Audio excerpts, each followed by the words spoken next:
En conexión por Skype a Alfredo Serrano Mancilla. Alfredo, muy buenas tardes, Delfina. Tardes para vos, buenos días para nosotros. Delfina te saluda. Buenos días, Delfina, para vosotros y vosotras, y buenas tardes de acá desde el sur de España, que estoy unos días. Bueno, muy bien, gracias por estar en contacto con nosotros. Les comentábamos a nuestros oyentes, pero lo vuelvo a repetir. Alfredo es economista, asesor político y académico de andaluz y es el director ejecutivo del Centro Estratégico Latinoamericano de Geopolítica, CELAC. Y ayer lo escuchaba muy atentamente en su programa que se llama La Pizarra y le mandé un mensaje en el momento y le dije, no, pero ayer no, el sábado, perdón. Y le dije, bueno, el lunes te volvemos a llamar. Y te estamos acá aprovechándonos de tu generosidad para que nos ayudes a analizar este escenario complejo latinoamericano, Colombia, Ecuador. Escuchábamos la entrevista tan interesante que le hacían a Luis Arce, el presidente de Bolivia. Y no sé, empecemos por una oración que te permita definir el escenario político latinoamericano hoy. Bueno, lo primero es seguir siendo quizás prudente, y es que América Latina sigue en disputa. Es Ujú. decir, si bien es cierto que ha habido un avance del progresismo electoralmente y políticamente en estos últimos años, también es cierto que una buena parte de las instituciones, de los poderes fácticos neoliberales, no desaparecen porque se ganen las elecciones. Es decir, en Ujú. Colombia va a seguir existiendo, no sé, tres grandes bancos que controlan a todo el país en el sector financiero, y en Perú, después de la victoria de Pedro Castillo, sigue habiendo un poder en el Ujú. Congreso que ha intentado destituirle permanentemente. O sea, en eso soy prudente. Hay una América Latina en disputa, pero sí es cierto, y yo diría que es una característica de época, que el neoliberalismo tiene una gran dificultad. Hoy en día está en una profunda crisis de respuesta y de horizonte, que no sé si es más grave lo segundo que lo primero. Tiene Ujú. una gran dificultad de construir esperanzas, de construir símbolos nuevos, significantes, banderas, de credibilidad. Y eso probablemente en esa charla que tuve con Luis Arce, Sí. él lo afloraba, decía claro, los gobiernos neoliberales no son capaces de darle respuestas precisas y concisas y cotidianas a la ciudadanía en lo que demanda. Pero al mismo tiempo dejan sembrado un territorio que parece que es más fértil para lo neoconservador que no necesariamente para los progresistas. Más allá de, el escenario electoral de Colombia también fue disputado por un personaje extraño, neoconservador fascista, ¿no? Digo, dejan sembrados en la sociedad otra cosa que nos es difícil también generar ese horizonte desde el progresismo, ¿no? Es cierto eso, pero también soy de los que pienso, Delfina, que a veces no debemos de sobrevalorar lo que el neoliberalismo deja sembrado en virtud o en base a lo que pregonan ciertos grandes medios de comunicación de la derecha. Ujú. Lo digo de otro modo. No, si nos fiamos por los titulares de los grandes medios de comunicación conservadores, creeríamos que precisamente todos los sentidos comunes de una sociedad son conservadores y neoliberales, y no son así. Ujú. Y el ejemplo colombiano es perfecto para explicar. A pesar de los infinitos titulares en contra de Gustavo Petro y de Francia Márquez, todos los días tildándole de cuál barbaridad a qué día peor. A pesar de todo eso, Gustavo Petro sacó en primera vuelta 8,5 millones de votos, que es el récord histórico de votación de cualquier candidato Ujú. ganador presidente en todas las elecciones en las últimas décadas.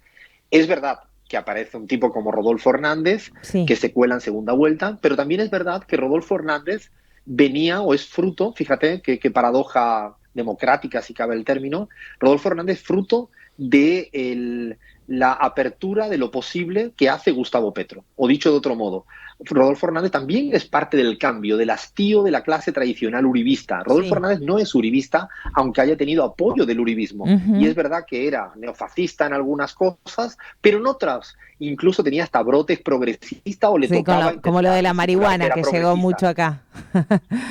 Exacto, entre otras cosas. Entonces yo creo que debemos de poner en su justa medida lo que es cierto que deja como campo fértil el neoliberalismo, pero hoy en día lo pasado en Chile, lo pasado en Perú, lo pasado en Bolivia, lo pasado en Colombia, lo pasado en México, lo que pasó en Ujú. Argentina, creo que también hay que no minusvalorar esos sentidos comunes progresistas que están a flor de piel, y que aunque los medios de comunicación grandes no lo pongan en sus grandes portadas, yo creo que hay que tenerle como muy en cuenta.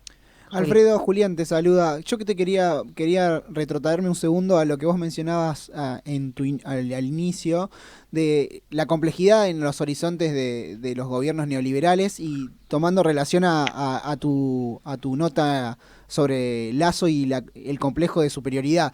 Vemos una crisis muy grande hoy en Ecuador, en lo cual está afectando al pueblo ecuatoriano, y vos ahí mencionás esta complejidad o esta dificultad que tiene. ¿Vos creés que el gobierno de Lasso actualmente hoy va hacia un camino en el cual va a chocar con este enfrentamiento social que hoy tiene y no va a poder hacer una conciliación dentro de lo que es el Parlamento ecuatoriano?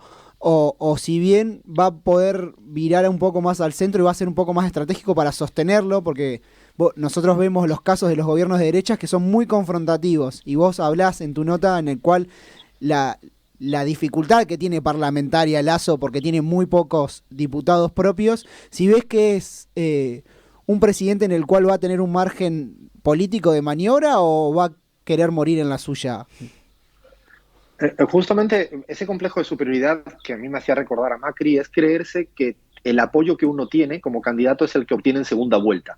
En segunda vuelta es un escenario muy plebiscitario sobre otra persona y es muy distinto al verdadero, la verdadera correlación de fuerzas de la que se parte. Cuando uno mira los resultados electorales, yo siempre me fijo mucho en lo que obtiene uno en primera vuelta sobre el padrón electoral. Lasso obtuvo el 13% de la votación en primera vuelta sobre el padrón electoral. Si lo digo de otro modo, es que el 87% de la ciudadanía electoral ecuatoriana no le votó. Claro. Y en la Asamblea, como bien planteabas, es la quinta fuerza parlamentaria, la quinta. Él creyó que ganar en segunda vuelta era, tener capacidad para gobernar siempre, tener más fuerza de la que tiene, y él verdaderamente minusvalorado justamente a todo el opositor, a toda la gente que tenía en contra. Él ya ha chocado, por responderte a la pregunta, y va a tener una dificultad de legitimidad. No siempre cuando uno gana las elecciones tiene autoridad y legitimidad, tiene legalidad, pero la legitimidad hay que construirla de mil maneras. Y él ha ido, pues eso, arrinconando, creyendo que es marginal el conflicto indígena, creyó que podría hacer alianzas en la vieja partidocracia y iba a ir sorteando obstáculos y no ha sido posible. Y también es una reflexión en voz alta, no toda elección sutura los conflictos políticos. Claro. No siempre una contienda electoral resuelve la ecuación política, económica, social, institucional de un país. Y las protestas estas se asemejan mucho a las que había en el 2019 en Ecuador, incluso con personajes parecidos, la Confederación de Nacionalidades Indígenas Ecuatoriana, la CONAIE, hoy en día la preside Leonidas Iza, antes Vargas, pero tiene una identidad fuerte. Y yo creo que creyeron que una elección resuelve todo. Y eso me parece que también es una suerte de hacerse trampas jugando al solitario, que yo creo que el señor Lasso además confunde algo más, que no es lo mismo gobernar un país que gestionar un banco privado. Esto ni poner un TikTok no es lo mismo que resolver un conflicto con el precio del combustible. Es mucho más fácil hacerse un vídeo con un pantalón divertido y con un bailecito a tener que resolver el problema de la inflación en un país. Yo creo que son temas también para pensar en voz alta, que no solo le ocurre a Lasso, sino es un tema, yo diría, que en toda América Latina. Eso te iba a preguntar. ¿Es algo para que tengan en cuenta tanto en este triunfo que tuvo inminente ahora Petro en Colombia, como también el gobierno de Gabriel Boric? Digo, para tener en consideración esto, porque como vos bien decías, y la trayectoria política de Colombia nos marca eso, el uribismo es muy fuerte y pesa en todo lo que es la estructura del Estado, el Estado nacional colombiano, y bueno, Boric, de un triunfo de la izquierda también después de muchos años en Chile, tienen que tener un diagnóstico muy fino y saber cuáles son los movimientos en el marco estratégico para que no le suceda esta confrontación que sí le pasa mucho a los presidentes de derecha. Coincido totalmente contigo que el desafío de gobernar es infinitamente complejo, salen múltiples aristas que uno ni ha imaginado. No es lo mismo hacer una campaña electoral, a pesar de tener todo en contra, cuando tiene que tomar decisiones que implica consecuencias cotidianas con la gente.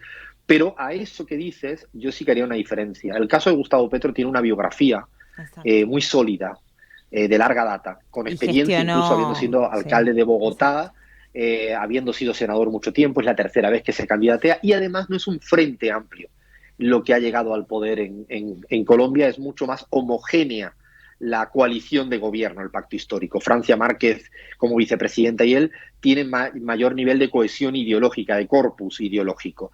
Yo creo que en eso, a pesar de las dificultades que va a tener Gustavo Petro con las Fuerzas Armadas, le entrevistaron ayer por primera vez en El Tiempo en Colombia y le preguntaban por las Fuerzas Armadas y él mismo decía que la complejidad que tiene por encima. Pero me parece que hay mayor solidez en Gustavo Petro. En el cambio chileno yo creo que es distinto por la juventud, pero además le añadimos también por la constitución de un frente muy amplio, muy diverso. También consiguió mucho menos votos Boric en primera vuelta que los que logró Gustavo Petro. Gustavo Petro obtuvo el 40% de los votos y en cambio Boric no llegó ni al 25% de los votos. Yo creo que son procesos distintos. Cada quien va a tener que afrontar desafíos de gestión, todas las dificultades que planteaba, pero yo siento que la solidez del proceso colombiano me parece que es para tener muy en cuenta. Por eso siempre me ha interesado mucho lo que estaba pasando en Colombia en clave político y en clave geopolítico. Te quiero volver a Ecuador un segundo para que le cuentes a nuestros oyentes también qué crees que está pasando ahora en el Congreso con esta gran imagen de muerte cruzada, si lo digo bien, y qué crees que va a pasar en los próximos días, qué esperamos de Ecuador, esperamos unas elecciones inminentes.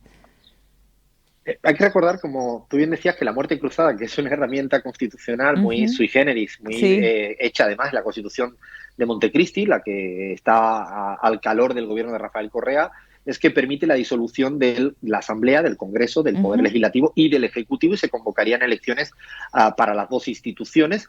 Eso va a estar en votación, todavía no se sabe si se va a votar el martes o miércoles, todavía está en discusión. Es difícil que obtenga el número de votos porque hay que recordar que Pachacuti, que es el instrumento político del movimiento indígena, tiene 4 grandes facciones. 4, votan distintos, asimétricamente 4, y no todas responden a la lógica de la Confederación de Nacionalidades Indígenas. Incluso hay un sector que ha sido cooptado por el actual Ejecutivo, tanto así que la presidencia y la comisión legislativa de conducción de la Asamblea, en parte, hay una parte de Pachacutic adentro. Yo creo que no se va a resolver del todo por la vía institucional.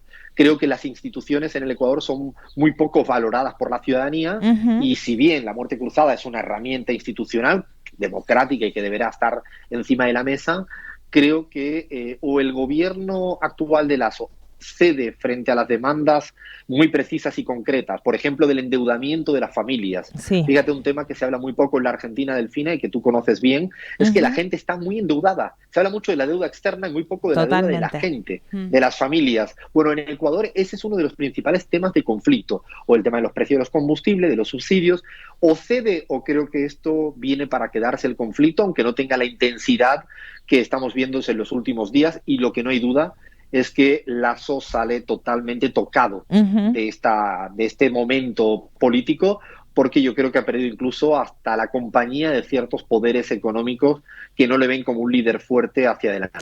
Recordemos por un minuto, ¿no?, que Ecuador es un país que se ha dolarizado, que a pesar de la gran gestión de Rafael Correa no había margen para restituir una moneda nacional, y que eso hace que todo el efecto precio de la energía se traslade directamente en altos niveles de desigualdad y redistribución regresiva del ingreso. Digo, no tiene un buffer macroeconómico como es el nuestro, el tipo de cambio, para poder aminorar el efecto de los precios internacionales sobre combustibles, sobre alimentos, sobre las clases populares. Digo, porque hoy acá también estamos discutiendo cómo seguir gestionando la escasez de dólares con los mecanismos de importaciones, y también hay algunos que nos dicen, bueno, dolaricen y ya está, ¿no? Y además en eso que dice Delfina sorprende realmente el simplismo, el maniqueísmo, casi el grado de estupidez de esos economistas y de esos políticos en Argentina que creen que todo funciona como una suerte de software, de varita mágica, donde cambias algo y se solucionan todos los problemas. Yo creo que han leído poco, muy poco, quizá algún manual de economía neoclásica de primero, de introducción, para intentar entender la complejidad de este mundo. El caso ecuatoriano, claro, no es por tener la dolarización que se resuelven todos los problemas de una economía. Seguramente tiene sus virtudes y sus inconvenientes, pero todo es mucho más complejo, y el caso ecuatoriano, como tú bien planteas, es una economía dolarizada en absoluta crisis, con una pobreza galopante, con problemas inflacionarios contagiados del mundo, con un problema de dependencia importadora feroz, donde la producción está hecha a bosta internamente porque Claro. tienes esa tentación de comprar afuera todo. O sea, hay miles de problemas que podríamos discutir, pero bueno, sí sorprende la ligereza en la cual comentan algunos y algunas los temas económicos para la Sí. Argentina. Sí. No, pero además, si no entendí mal, ¿no? La protesta en Ecuador también es que lo que producen los agricultores, los indígenas, no vale nada.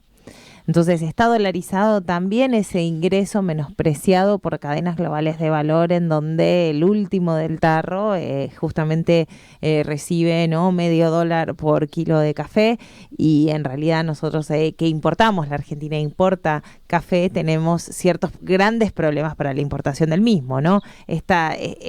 Porque pasa por otros sistemas y se concentra y se licúa la riqueza en otro lugar que no es en las manos de los productores, por ejemplo.